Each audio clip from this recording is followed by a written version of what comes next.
आज मित्र, देश का किसान जो है अलग अलग क्षेत्रों में अलग अलग प्रकार की फसलें बोते हैं।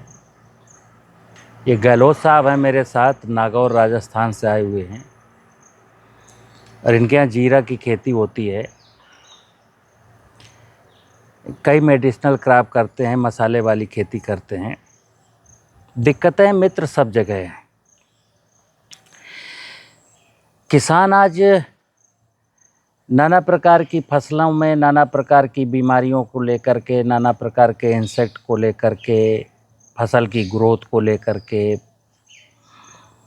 परेशान है और वो बाज़ार में पैसा लेकर के, झोला लेकर के कुछ ऐसा उपाय चाहता है कि हमको बाज़ार में इनका समाधान मिलेगा।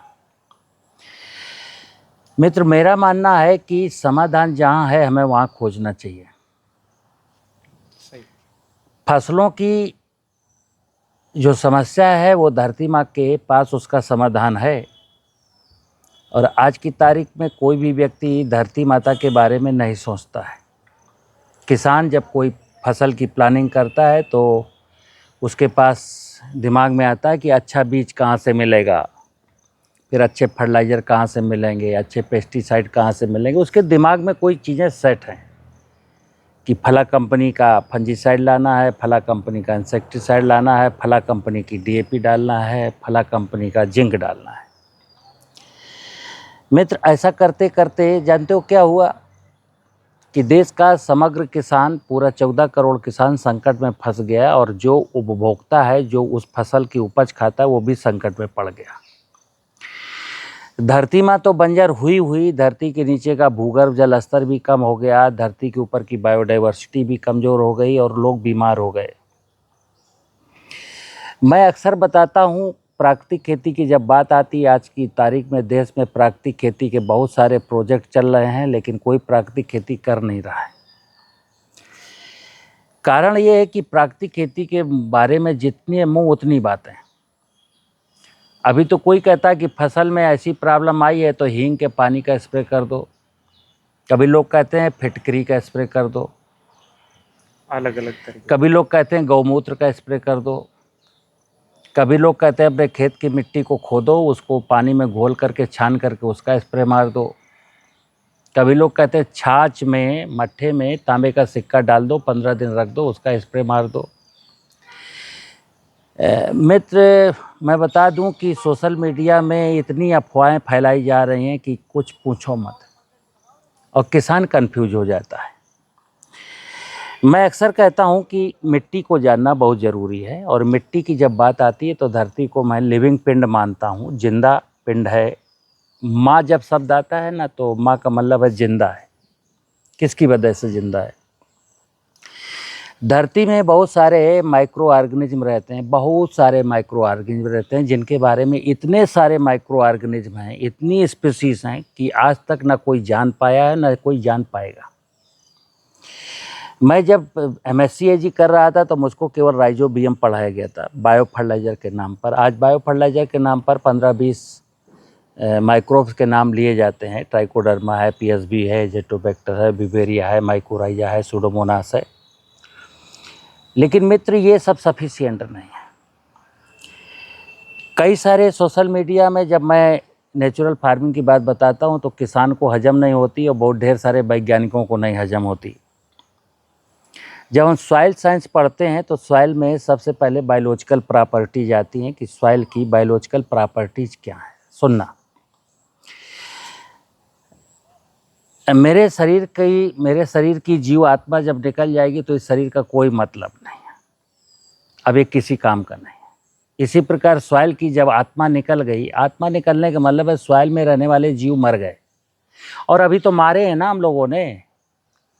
ढेर सारे पेस्टिसाइड डाल करके क्या करता हूँ, जब मैं दीमक को मारने के लिए, वाइट ग्रब को मारने के लिए, निमेटोड्स को मारने के लिए बहुत खतरनाक इंसेक्टिसाइड ज़मीन में डालता हूँ तो क्या ज़मीन के सारे जीव मर जाते हैं? उन्हीं में माइक्रोब्स भी मर जाते हैं। अब खेत में जो कार्बनिक पदार्थ शेष बच गया है, कुछ ना कुछ तो क्रॉप जब हार्वेस्ट करते हैं तो समथिंग, कुछ मटेरियल तो छूट ही जाता है। अब वो जब तक डिकम्पोज होकर के जीवांश में नहीं कन्वर्ट होगा तब तक सॉइल कैसे रिस्पॉन्स देगी? मित्र, मैं कहता हूँ मेरे पास 2-3 बातें हैं केवल। मैं किसान से कहता हूँ ये मेरा जीवामृत है, जैसे ये सज्जन उतनी दूर से चल कर के जीवामृत ही लेने आए हैं। अब कई बार किसान इस जीवामृत को बनाने में और इसको मेंटेन करने में बहुत सारी उसको दिक्कतें आती हैं, कंफ्यूज हो जाता है बेचारा, क्या करे। एक्चुअली ये माइक्रोबायोलॉजी का विज्ञान है। यहाँ पर इस ड्रम में जो भी जीवाणु हैं, आई डोंट नो, मुझे खुद नहीं पता इस ड्रम में कितनी स्पीसीज के माइक्रोब्स हैं। चूँकि मैं जंगल से लाया, जंगल में जितने प्रकार के होंगे सब इसमें हैं। अब स्टार्टिंग में मैं कहता हूँ कि जैसे ये सज्जन 5 लीटर ले जाएंगे, मैंने इनको बोला कि 5 लीटर मेरे पास से ले जाएंगे, 200 लीटर का ड्रम लेंगे, 200 लीटर पानी भरेंगे और इसमें अगर 55 दिन 45 दिन में बनाना है तो सीधे 28 किलो चीनी डाल देंगे और इसको डंडे से ऐसे हिलाया करेंगे रोज़ाना, दिन में 2-3 मिनट के लिए। एक बार इन्होंने यूज कर लिया, फिर कहते हैं फिर इसको क्या फिर झांसी आना पड़ेगा लेने? हमने कहा नहीं, इसको पूरा यूज कर लेना, 2-3-4 लीटर बचा लेना। अब क्या होगा कि अब इनकी नेक्स्ट क्रॉप आएगी जुलाई में, जैसे नवंबर में ये अपने मसाले वाली फसलें बो देंगे। अब नेक्स्ट क्रॉप इनकी फिर जुलाई में बोई जाएगी, ज्वार बाजरा जो भी बोते होंगे, उर्द मूंग। अब प्रश्न है कि इस जीवामृत को कैसे अगली फसल के लिए तैयार रखा जाए। देखना एक साइंस है मित्र। अभी मुझे जल्दी तैयार करना, तो मैंने कहा 200 लीटर पानी भर के सीधे 28 किलो चीनी डाल देना, डेली हिलाना, ये 45-50 दिन में बन जाएगा। अब इनके पास जब फिर बच जाएगा 5 लीटर, अब इनको 200 लीटर पानी भर के 28 kg चीनी नहीं डालना, क्योंकि अब इनको चाहिए 7 महीने बाद। अगर ये 200 लीटर का ड्रम भर देंगे या 28 किलो चीनी डाल देंगे तो माइक्रोब्स इस ड्रम में 10 की पावर 9 होने में उसको 2 महीना लगेगा और ये मैच्योर हो जाएगा। जब इसमें अब माइक्रोब्स के फर्दर डेवलपमेंट होने की कोई गुंजाइश ही नहीं रही, कोई स्पेस ही नहीं रहा, तो क्या करेगा? तो मित्र समझना, जिस ग्राफ के साथ ऐसे ऐसे ऐसे से मल्टीप्लाई होकर के 45-50 दिन में सैचुरेट हुए थे, अब यहाँ मैं चीनी भी डालना चाहूँ तो कोई काम नहीं करेगी, क्योंकि इनका स्पेस ही नहीं बचा। तो क्या होगा कि 2 महीने के बाद जब ये सैचुरेशन पॉइंट पर आएंगे तो उसी गति से फिर नीचे आएंगे। तो मैं किसान भाइयों से कहता हूं कि 2-3 लीटर जब बचाएंगे तो पानी उसको भर देंगे ड्रम में, लेकिन भोजन बहुत धीरे धीरे डाल देंगे। जैसे मैं 28 किलो भोजन की बात करता हूँ 200 लीटर में बनने में, तो अब क्या करेंगे, पहले महीने में मैंने 2 किलो चीनी डाला, फिर अगले महीने में 3 किलो चीनी डाला, फिर अगले महीने में 4 किलो डाला, फिर अगले महीने 5 किलो डाला, फिर 6 किलो डाला। एक कैलकुलेशन बना लीजिए कि जब 7 महीना हो तो 28 किलो चीनी या गुड़ इसमें आ जाना चाहिए, तो 7 महीने तक ये मैच्योर होगा। क्योंकि माइक्रोब्स को जब भोजन कम मिलेगा तो मल्टीप्लिकेशन रेट भी उसका कम हो जाएगा। कई बार मैं क्या कहता हूँ कि अगर आपको ये साइंस समझ में नहीं आती तो आपके खेत में खलिहान में कहीं भी एक पेड़ होगा छायादार, अगर अच्छा छायादार पेड़ हो तो उसके नीचे आप 1 कुंटल 2 कुंटल गोबर डाल दीजिए, और ये बचा हुआ बैक्टीरिया जो 5-6 लीटर बच गया तो उस गोबर में मिला दीजिए, वहाँ डालाइए, बस वहाँ छाया रहे। उस गोबर के ऊपर ऐसे लेयर में बिछाएंगे गोबर चारों तरफ पेड़ के, और वो 5-6 लीटर जीवामृत वहाँ डाल देंगे। उसके बाद उसके मल्चिंग कर देंगे। बीच बीच में ये देखेंगे हाथ से निकाल के क्या इसमें नमी का अभाव है। जैसे ही आपको लगे कि नमी कम होने लगी है तो उसमें थोड़ा सा पानी का स्प्रे मार देंगे। ज़रूरी समझें तो 2-4 किलो चीनी घोल करके पानी में 10-20 लीटर पानी में फिर उसमें स्प्रे मार दीजिए। अब आपको ये साइंस नहीं समझनी। फिर जैसे ही जुलाई आने वाली है, जुलाई के ठीक 45 दिन पहले वहीं से आप मिट्टी और गोबर उठाइए, इस ड्रम में डालिए और पानी भर दीजिए, और फिर मैसेज जैसे मैंने बताया 200 लीटर पानी भर के फिर 28 किलो चीनी डाल दीजिए, डेली हिलाते रहिए, ये फिर बन जाएगा। मैं जंगल से लाया हूँ ना, जंगल में किसने मेंटेन रखा? जंगल में तो मेंटेन रहता है। एक चीज़ तो ये हो गई। अगली चीज़ क्या है कि हमने शुरू में बोला कि ढेर सारी प्रॉब्लम है किसानों के पास, मतलब अनगिनत प्रॉब्लम है, किसान बेचारा रो रहा है। आज सुबह 2 सज्जन आए थे जयपुर से, 2 बच्चे थे, खेती करते हैं, यंग किसान, वो मिर्च बोते हैं। मैंने उनसे पूछा कि मिर्च में कितना पेस्टिसाइड डालते हो, बोले बहुत डालते हैं। हमने कितना? 20,000, 50,000, 1,00,000। तो उन्होंने बताया 60-70 हज़ार रुपये का 1 एकड़ में मैं मिर्च में पेस्टिसाइड डाल देता हूँ। बावजूद इसके कई बार वो बोलते हैं कि ये मैं पूरे देश के किसानों की बात कर रहा हूँ, कई बार वो किसान बोलते हैं कि साहब 70 हज़ार का पेस्टिसाइड डालने के बावजूद भी मैं फसल को नहीं बचा पाया। मैं क्या कहता हूँ, जहाँ सॉइल रिच नहीं है, सॉइल बीमार हो गई है। अगर धरती माता की बायोलॉजिकल प्रॉपर्टीज़ वीक हो गई और उसमें कार्बन कंटेंट कम हो गया, तो मैं फिर बता दूं, दुनिया में कोई टेक्नोलॉजी ऐसी नहीं है जो आपको राहत देगी। हाँ, लोग आपको ठगेंगे, लूटेंगे, आपकी जेब का गाड़ी कमाई का पैसा छीनेंगे, लेकिन वो उपाय नहीं मिलेगा। मित्र, सिंपल सी बात है, खेती अनादिकाल से मैं प्रकृति की व्यवस्था में करता आया हूँ। और प्राकृतिक खेती की जब बात है तो प्राकृतिक खेती में हमें प्रकृति की व्यवस्था को ही तो सुधारना है। प्रकृति की व्यवस्था को सुधारने के लिए मैंने क्या किया, जीवामृत बनाया, जीवामृत जमीन में डाला और इसके बाद कार्बन डालना है। कार्बनिक पदार्थ, गोबर की खाद जहाँ मिल जाए, जितनी मिल जाए वो आप इनोकुलेट करिए, फसलों के अवशेष को वहाँ पर डालिए, वर्षा का पानी वहाँ पर रोकिए, खेतों की मेड़ों पर पेड़ लगाइए। ये मित्र करना पड़ेगा। तो आज की समस्या है कि फर्टिलाइज़र, जैसे देश में डीएपी की मारामारी, अभी डीएपी की मारामारी मचने वाली है और मची गई। ब्लैक में मिल रही है, नकली मिल रही है, जाने कितनी समस्या है, सरकार दे नहीं पा रही है। हम कहते हैं जिस किसान ने ये जीवामृत डाल दिया उसको डीएपी की ज़रूरत ही नहीं है। कारण क्या है मित्र, आपके खेत में टनों डीएपी रखी हुई है, क्योंकि 20-25 साल से आप लगातार डीएपी डालते चले आए। आपने सुना होगा वैज्ञानिक भाषा में कि जो डीएपी मैं फास्फेट डालता हूँ उसका 30% मात्रा, मैक्सिमम 30% मात्रा क्रॉप यूज करती है, 70% वहीं अनसोल्यूबल फॉर्म में कन्वर्ट हो जाती है। तो इसका मतलब 20 साल से अगर आप 60 किलो फास्फेट दे रहे थे तो आपने 12 कुंटल फास्फेट दिया, 12 कुंटल में 3 कुंटल 4 कुंटल क्रॉप के में यूज किया, शेष वहीं पर 8 to 9 कुंटल फास्फेटिक वहीं पड़ा। ये जब माइक्रोब्स जाते हैं ना ज़मीन में तो उस फास्फेट को सॉल्युबल बना देते हैं और वो धीरे धीरे क्रॉप लेती रहती है। तो हम अक्सर बोलते हैं कि 40-50 साल, साइंस की भाषा में, अगर देश का किसान 40-50 साल तक फास्फेट न डाले तो भी उसका काम चलेगा। तो क्यों लाइन में लगे हैं आप? दूसरा ये हुआ कि इसमें जो मित्र जीव हैं, जो माइक्रोब्स हैं, जितनी भी ऐसी क्रॉप जिसमें बीमारियां बहुत लगती हैं, बीमारियों के बारे में अक्सर मैं कहता हूं कि 70 to 80% जो बीमारियां हैं ना किसी भी क्रॉप में, वो सॉइल बोर्न डिजीज़ हैं, यानी कि बीमारी का नेगेटिव पैथोजन सॉइल में है।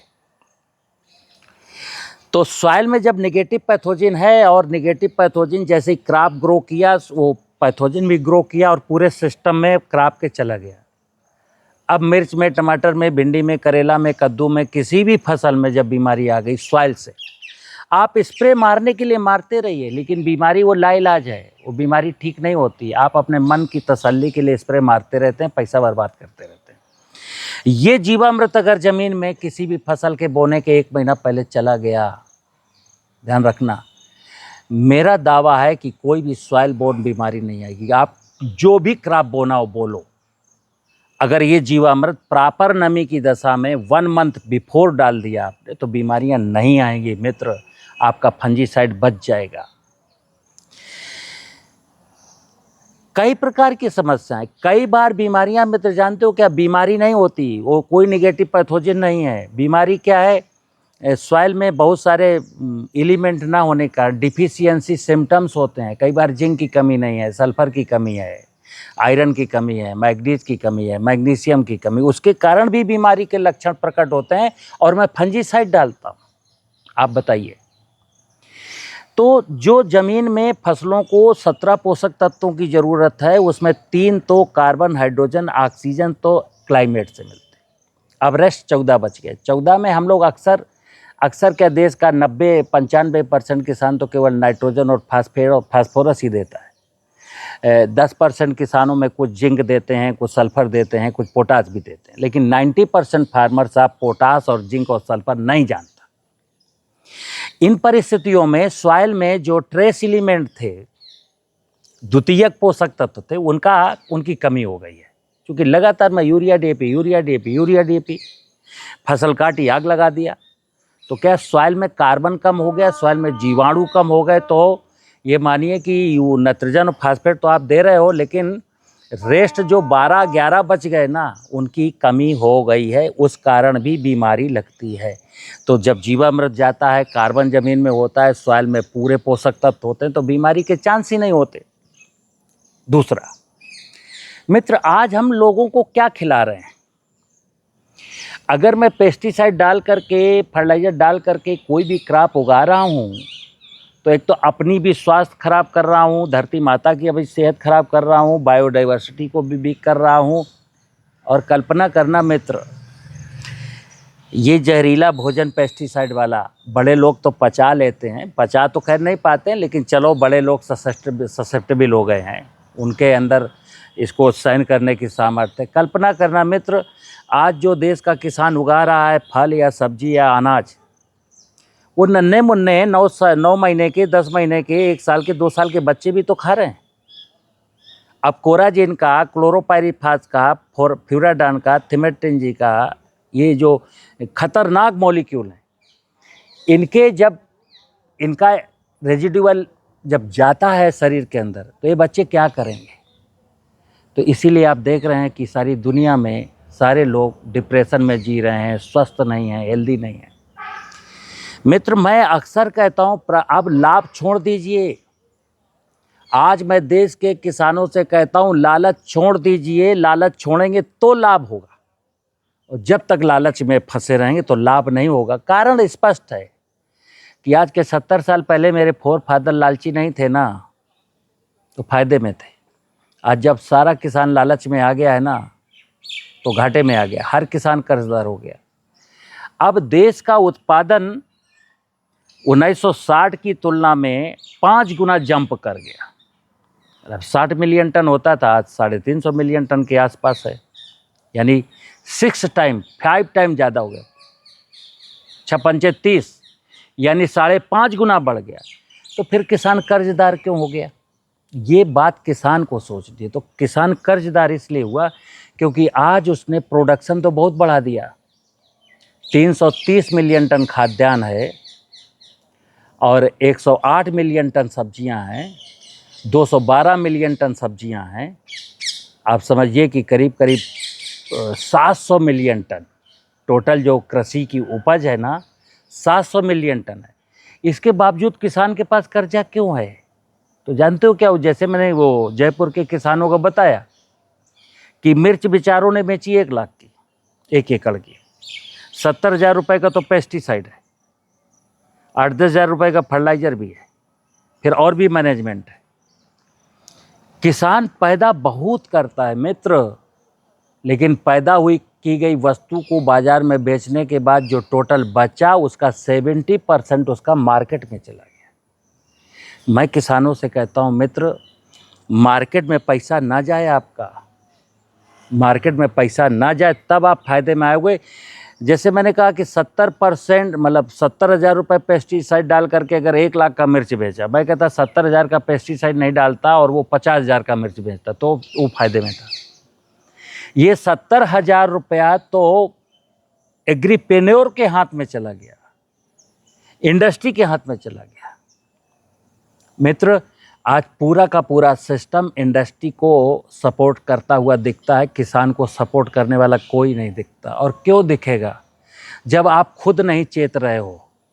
मैं अक्सर अपील करता हूँ मेरी वीडियो देखने वालों से, मैं कभी नहीं कहता हूँ कि मेरे चैनल को सब्सक्राइब करिए, मेरे चैनल को लाइक करिए, लेकिन आज मैं कहे दे रहा हूँ कि अगर मेरा विषय अच्छा लग रहा, आप देश के करीब 4-4.5 लाख किसान हैं जो मेरी विधि से खेती कर रहे हैं, लेकिन उनका फ़र्ज़ क्या बनता है कि अगर आपने जीवामृत यूज किया, अगर आपने संजीवनी यूज किया, अगर आपने खेत की मेड़ बनाई, अगर आपने कार्बन डाला और उसका लाभ हुआ, तो ये बात मित्र आप अपने आस पड़ोस के लोगों को बता सकते हैं। लेकिन अभी तो आप गांव के लोगों से ज्वेलसी करते हैं।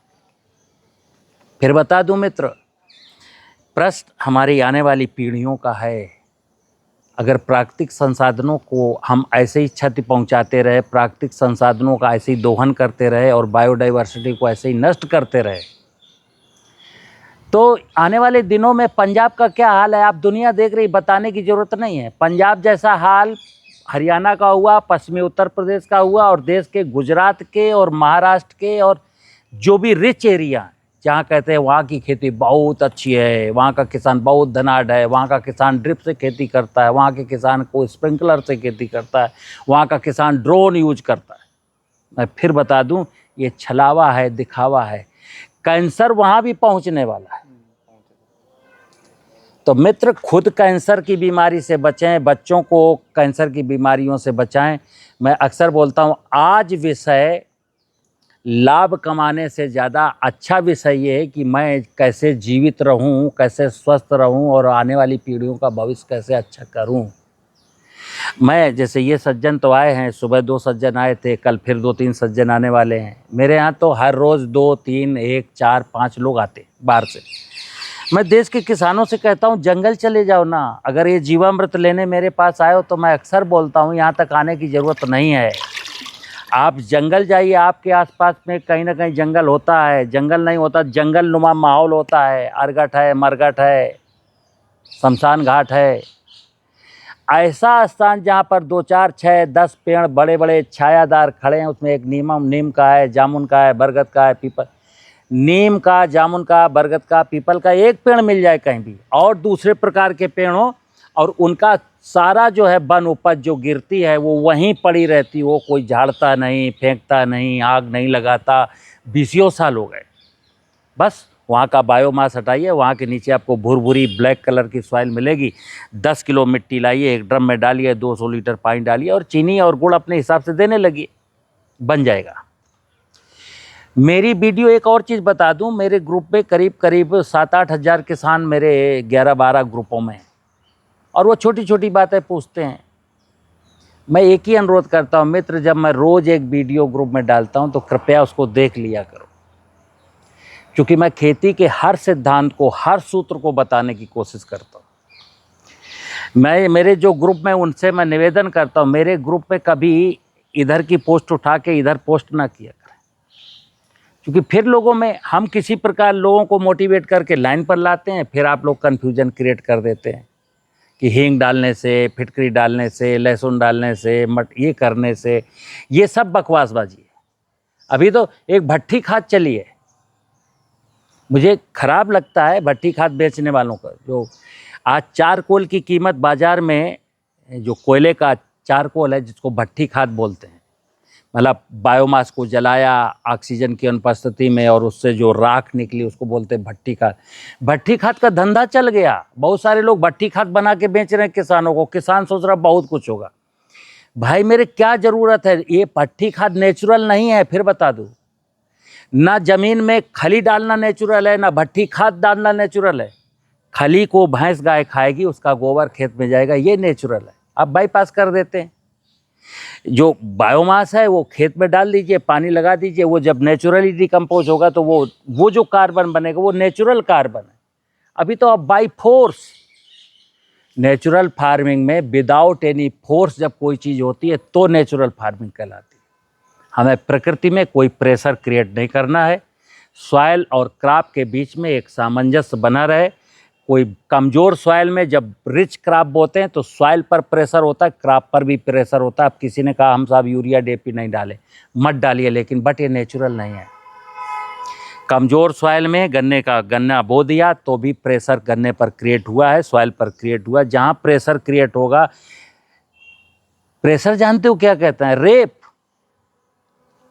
सिंपल भाषा में बता दूं, फसल के साथ रेप, जमीन के साथ रेप, बलात्कार नेचुरल प्रोसेस है। इतना आसान नहीं है मित्र। जमीन को रिच बनाना, जमीन के ऊपर की बायोडाइवर्सिटी को रिच बनाने के बाद जब आप कुछ भी बोएंगे तो आपको लागत नहीं लगानी पड़ेगी। मुझे उम्मीद है आपको मेरी बात पसंद आई होगी। नमस्कार।